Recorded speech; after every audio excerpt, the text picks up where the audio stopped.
नमस्कार दोस्तों, जय हिंद, जय भारत। आज इस वीडियो में मैं बताऊंगा energy audit of a given building के बारे में। सबसे पहले जब भी कभी आपको किसी भी बिल्डिंग का एनर्जी ऑडिट करना होता है तो आपको उसका कनेक्टेड लोड निकालना होता है और उसके बाद आप कुछ अजम्पशंस मानते हैं और कुछ कैलकुलेशंस करते हैं। कैलकुलेशंस आपकी पेबैक पीरियड की हम पहले कवर ही कर चुके हैं। उसके अलावा एंड में आपको एक रिपोर्ट बनानी होती है। उस रिपोर्ट का इंडेक्स कुछ इस प्रकार का हो सकता है। ये जो है रिपोर्ट 2010-11 की है। इसमें आप कुछ चेंजेस भी कर सकते हैं। सबसे पहले आप समरी दे सकते हैं जिसमें कि आपके सजेशंस रहेंगे। उसके बाद सबसे पहले आप अपने फर्म के बारे में इंट्रोडक्शन दें, फिर डिटेल लिखें कि आपने क्या क्या वहाँ पे देखा।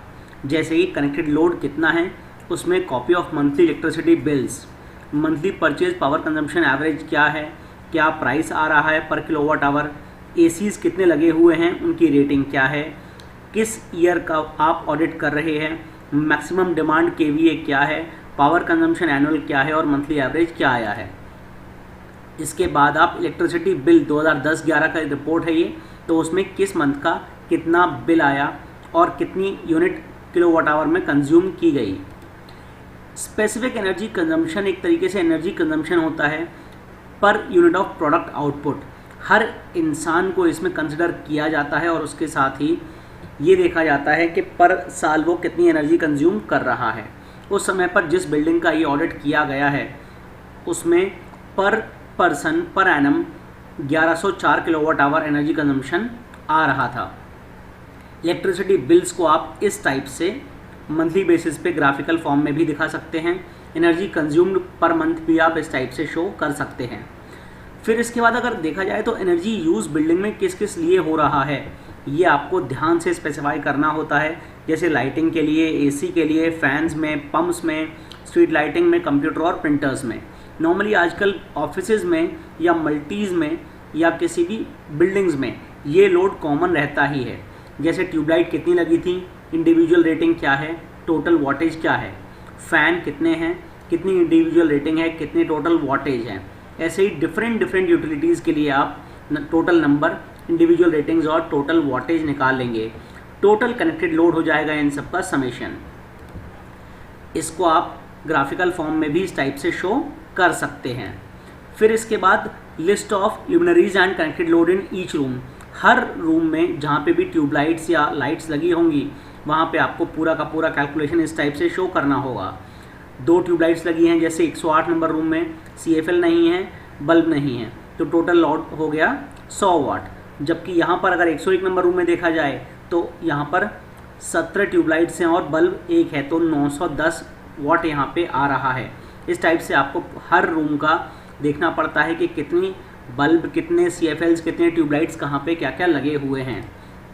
इसी तरीके से फ़ैन्स की कैलकुलेशंस भी की जाती है कि फ़ैन्स कितने हैं, कूलर्स कितने हैं, एग्जॉस्ट फ़ैन कितने हैं और उनकी रेटिंग्स क्या क्या हैं। यहाँ पर आप हर रूम का कैलकुलेट करके वॉटेज निकालते हैं और एंड में आपको टोटल समेशन निकालना होता है। एसीज नॉर्मली जो होते हैं वो जो भी सप्लायर ने एसी सप्लाई किए हुए हैं, मैन्युफैक्चरर ने, वहाँ पर जो भी वॉटेज उनकी दी जाती है उसके कैलकुलेशंस लेके ही आगे कैलकुलेट किया जाता है। एसी का लोड यहाँ पर करीब 10 टन ऑफ रेफ्रिजरेशन था। कंप्यूटर्स और पेरिफेरल्स के लिए भी room number wise computers, printer या स्कैनर्स या कोई और चीज़ भी लगी हुई होती है, तो वहाँ पर आपको उसकी भी कैलकुलेशन करनी होती है। इसके बाद आता है लाइट की इंटेंसिटी इन ईच रूम, यानी लक्स लेवल। ये आप लक्स मीटर से कैलकुलेट करते हैं। जैसे 108 नंबर जो है वो रूम नंबर ऑफिस है, उसमें डे लाइट में 85 लक्स आ रहा है लाइट। यहाँ पर अगर केवल आर्टिफिशियल लाइट्स यानी कि CFLs, बल्ब्स या फिर ट्यूबलाइट्स ऑन की जाएँ तो 138 लक्स लेवल आ रहा है। दोनों मिला के 173 लक्स लेवल पहुँच रहा है। बहुत सारी जगह ऐसी होती हैं जहाँ पर कि हमें लाइट इतनी ज़्यादा रिक्वायर्ड नहीं होती, जैसे कि वॉशरूम्स वगैरह में हो सकता है वहाँ हमने फालतू में बल्ब्स वगैरह लगाए हुए हों। यहाँ पर लक्स लेवल से नापने का मेन मोटो यही है जिससे कि रोशनी जितनी हमें रिक्वायर्ड है उतनी ही रोशनी हम वहाँ तक दे सकें। जैसे टेबल में यहाँ पर 446 लाइट्स के द्वारा लक्स लेवल पहुँच रहा है। इसके बाद कुछ अजम्पशंस लिए जाते हैं, जैसे वर्किंग आवर्स 10 आवर हैं ऑफिस के लिए, इलेक्ट्रिसिटी चार्ज 6.5 रुपये पर किलोवाट आवर था उस समय पे, वर्किंग डेज 270 मान लेते हैं, बाकी दिन गवर्नमेंट हॉलीडेज़ मान लिए जाते हैं। पहली रिकमेंडेशन यहाँ दी गई है कि अगर 55 वाट की ट्यूबलाइट को T5 ट्यूब्स लगा दी जाएं तो टोटल यहाँ पे 100 ट्यूबलाइट्स हैं, और मान लेते हैं कि उन 100 के 100 को आप T5 ट्यूब से रिप्लेस करते हैं, तो जो पुरानी ट्यूबलाइट्स हैं उनकी जो रेटिंग है वो है 55 वाट, और 10 घंटे उसे हम कैलकुलेट करते हैं 270 दिन के लिए, तो हमारा एनर्जी कंजम्पशन है एनुअल 14,850 किलोवाट आवर। जो भी T5 ट्यूबलाइट्स रहेंगी उनकी जो पावर कंजम्पशन है वो है 28 वाट। इस कैलकुलेशन जो हमने ऊपर की है सेम इसी प्रकार से T5 के लिए हमने की, तो ये आया 7,560 किलोवाट आवर, एनुअल सेविंग हो गई 7,290 किलोवाट आवर। ये जो कॉस्ट होगी ये होगी मल्टीप्लाइड बाय 6.5 करने पर हमें प्राप्त। सिंपल पे बैक पीरियड निकाला हमने, इन्वेस्टमेंट बाय एनुअल सेविंग्स। अब यहाँ पे आप ध्यान दीजिए, हमने यहाँ पे मनी का डिग्रेडेशन नहीं निकाला है, नहीं कंसिडर किया है, तो पे बैक पीरियड आया 1.25 ईयर्स। दूसरा रिकमेंडेशन दिया है 55 इंच CRT मॉनिटर्स को हम LCD या TWT मॉनिटर्स रिप्लेस करते हैं। 16 जो हमारे पास कंप्यूटर्स थे, अगर उनको हम वापस से रिप्लेस करते हैं तो हमारा इन्वेस्टमेंट होगा 72,000 रुपये के आसपास, और पे बैक पीरियड आएगा करीब करीब 8.25 साल। ऐसे ही सीलिंग फैंस को अगर एनर्जी एफिशिएंट फैन से रिप्लेस करते हैं तो 82 फैंस लगे हुए हैं जो कि 70 वाट के हैं। नए एनर्जी एफिशिएंट फैंस जो हैं वो 48 वाट के हैं, तो एनर्जी सेविंग हो गई 1,759 kilowatt hour. Annual energy cost saving हो गई 11,433 रुपये, और देखा जाए तो पे बैक पीरियड हमारा निकल के आया 7 साल 0.88 वर्ष। अगर एसीज़ को भी BEE स्टार रेटेड एसीज़ से रिप्लेस करते हैं तो 12 एसीज़ हैं, उन 12 का 12 को अगर रिप्लेस किया जाए तो पे बैक पीरियड निकल के आता है मात्र करीब करीब 1.5 साल के आसपास। यहाँ पर अगर देखा जाए तो हमने क्या क्या लिया, लाइटिंग सिस्टम के लिए हमने लिया रिकमेंडेशन 55 वाट की ट्यूब्स को T5 ट्यूब से रिप्लेस करना। एनुअल एनर्जी सेविंग हमारी ये होगी, इतना पैसा बचेगा, इतना इन्वेस्टमेंट कॉस्ट है, और पे बैक पीरियड हमारा ये है। लाइटिंग सिस्टम में जो भी एक बल्ब था उसे हम CFL से रिप्लेस कर देते हैं तो हमारा पे बैक पीरियड इतना कम आएगा। कंप्यूटर में अगर हम रिप्लेस करते हैं मॉनिटर्स को तो 8.76 ईयर्स हमें लगेंगे, फैंस में 7.88।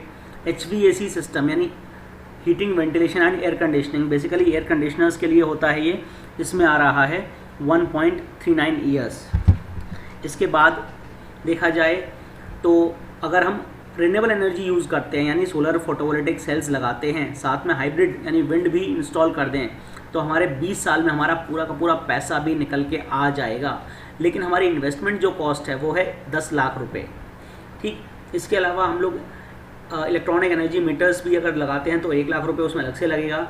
इसके अलावा कुछ और रिकमेंडेशंस दिए हुए हैं, जैसे कि कूलर्स को हम एनर्जी एफिशिएंट AC से लगा सकते हैं, रिप्लेस कर सकते हैं। सेटिंग पोजीशंस भी जो लोगों की है वो ऐसी कर सकते हैं जिससे कि डे लाइट में ही काम हो जाए, ट्यूबलाइट्स की रिक्वायरमेंट ही ना पड़े। इसके अलावा केवल फ़ैन जो हैं वो ऐसे दिए जाएं जिससे कि जो इंसान बैठा हुआ है उसके पास तक मैक्सिमम एयर पहुँचे, ना कि पता लगे इंसान कोने में बैठा है और वहाँ पे पंखे की हवा पहुँच ही नहीं पा रही है। इसके अलावा अगर देखा जाए तो इन्वेस्टमेंट का क्लासिफिकेशन हम कर सकते हैं 3 टाइप से, लो, मीडियम और हाई, यानी कि बहुत ज़्यादा इन्वेस्टमेंट, एक एवरेज इन्वेस्टमेंट और एक बहुत कम इन्वेस्टमेंट। तो जो बहुत कम इन्वेस्टमेंट है वो 2 आइटम्स यहाँ पे कंज्यूम कर रहे हैं एक तरीके से।